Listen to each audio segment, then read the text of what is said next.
बिस्मिल्लाहिर्रहमानिर्रहीम, अस्सलामुअलैकुम। आप देख रहे हैं धूम न्यूज HD सैटेलाइट चैनल और मैं हूं आपके साथ सुंबल ज़िया। सबसे पहले हेडलाइंस। हुजरा शाह मुकीम अटारी रोड मोहल्ला इस्लामपुरा बिलमुकाबिल super star bakery municipal committee Hujra की गफलत और लापरवाही का मुंह बोलता सबूत। गुज़िश्ता कई दिनों से गटर पानी उबल रहे हैं। गटरों का गंदा पानी लोगों के घरों में दाखिल हो रहा है। जगह जगह गंदगी के ढेर पड़े हैं। गलियों और सड़कों से नमाजियों और स्कूल के बच्चों का गुजरना मुहाल हो गया।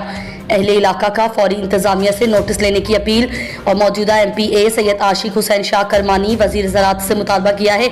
मौजूदा पंजाब हुकूमत से शहर भर के सेवरेज लाइनों के लिए जल्द अज जल्द फंड रिलीज कराया जाए और तमाम गटरों में नए और बड़े पाइप डाले जाएं ताकि निकासी के निज़ाम को यकीनी बनाया जाए। Report city press club registered Chaudhry Abid Rasool, district reporter Dhoom news satellite channel Hujra Shah Muqeem. बिल्कुल इस वक्त मैं मौजूद हूँ हुजरा शाह मुकीम अटारी रोड मोहल्ला इस्लामपुरा बिलमुकाबिल शुगर बेकरी। इधर म्यूनसिपल कमेटी हुजरा शाह मुकीम की गफलत और लापरवाही का मुंह बोलता सबूत है। काफ़ी दिनों से इधर पानी खड़ा है, लोग इस मुश्किल का सामना कर रहे हैं। कोई मुलाजम कोई बंदा इधर चक्कर लगाने नहीं आया। मेरे साथ है अपना इंतजार रिकॉर्ड कराया है, इनसे पूछते हैं क्या मामला है। अस्सलाम वालेकुम। वालेकुम सलाम। क्या मामला? मामला है कि भाईजान पानी खड़ा है, बड़े दिनों तो खड़ा है। फोन करी दा कमेटी रियाज साहब बैठे ने सीओ जगह दे, उन्होंने कही दा ते लेकिन कोई बंदा हाले तक नहीं पहुंचा। 4 तो 5 दिन हो गए ने। अगे काफ़ी दफ़ा रोड भी बंद किया, काफ़ी दफ़ा एहतजाज किया, बहुत काफ़ी देर तो मसला चल रहा, लेकिन इनका कोई जो मुश्किल हल नहीं हो रहा। एक बार आने ने पानी लैके भर के निकल जाते हैं, उस बाद फिर ਉਂਝ ਦਾ ਉਂਝ ਹੀ रह जाता।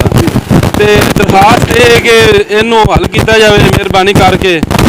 काफ़ी दफ़ा अगे भी रोड बंद किया, हुण असीं लास्ट इन्होंने कॉल दे रहे हैं वार्निंग, सुबह अगर ये ना क्लीयर होया तो असीं दोबारा रोड बंद कर देना जी। कितनों दिनों से ये मसला? ये बड़ी देर तो ये कई सालों तो ये मसला चल रहा है जी। अभी एक हफ्ता हो गया जी, पूरा डेली कॉल करी दी है, लेकिन कोई बंदा नहीं आना अमले आते, ना ही वो आग सफाई करते समय कूड़े के भी ढेर लगे पे ने। पानी गटरां दे वापस आ रहा, नाले भरे पे ने जी। छोटे छोटे बच्चे स्कूल जाते हैं, वो डिगते हैं, तो नमाजी जोड़े ने वो दलील होते हैं। कोई 10-12 दिन हो गए ने, यानी कि जो गंदा पानी जरा ने इतने खड़ा हुआ। असी इन्होंने कमेटी तक फोन करीदा, कोई ये गल करते हैं भी अं लाहौर गए हुए ने, पैप लैन गए ने, वो चीज़ लैन गए ने। 10 दिन हो गए ने, यानी कि इधर कोई बंदा भी नहीं आ पड़ा। आपका मुतालबा किससे है? मुतालबा इन्होंने है कमेटी वाले नाल, कमेटी वाले नाल मुतालबा है साडा।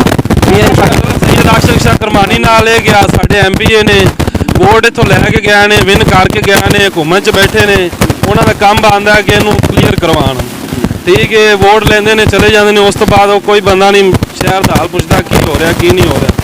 तो वो आशिक शाह साहब नाल जिहड़ी है ना साड़ी दरखास्त है कि वो कोई फंड लिया के छोटे छोटे पैप ने इन्होंने निकलवा के वड्डे खुले पैप पवावन ताकि पानी जिहड़ा ना बंद ना हो।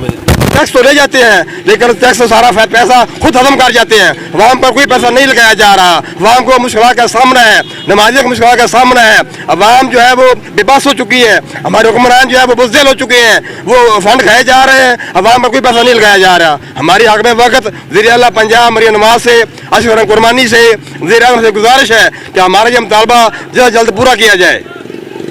जी शुक्रिया। इसका मुतालबा ये है कि ये जो पहले साबका हुकूमत थी उन्होंने ये प्रोजेक्ट मुकम्मल किया था, उस वक्त जो मेन होल के पैप है वो छोटे डाले गए थे।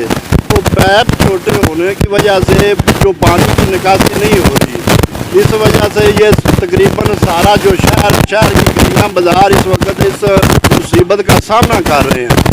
नमाजी हज़रात जो नमाज पढ़ने जाते हैं वो भी तंग हो रहे हैं, छोटे छोटे बच्चे स्कूल जाने वाले इधर इससे मुतासर हो रहे हैं और अहले इलाका में इससे बीमारियां फैलने का खदशा है। इनका मुतालबा है पीर सैयद आशिक हुसैन शाह करमानी साहब से कि अपनी मौजूदा हुकूमत से इस शहर के लिए खसूसी फंड जो है वो रिलीज़ करवाएं और इस शहर के जो मेन सेवरेज सिस्टम के पैप हैं वो बदलवाए जाएं, ज़्यादा बड़े डाले जाएं ताकि ये जो रोज़ ब रोज़ ये जो गटर पानी बाहर है इससे आवाम को निजात मिल सके। और दूसरा इनका मुतालबा है CEO म्यूनसिपल कमेटी हुजरा शाह मुकीम से कि वो अपने अमले को फौरी इस सड़कों की गलियों की सफाई के लिए अलर्ट करें। ये जो लोग मुश्किल का सामना कर रहे हैं वो इनसे निजात हासिल करें। ये प्रोग्राम पर जिस तरह की तरफ से पेश किया गया है। मिलेंगे किसी नए प्रोग्राम में, तब तक के लिए अल्लाह हाफ़िज़। Pakistan municipal committee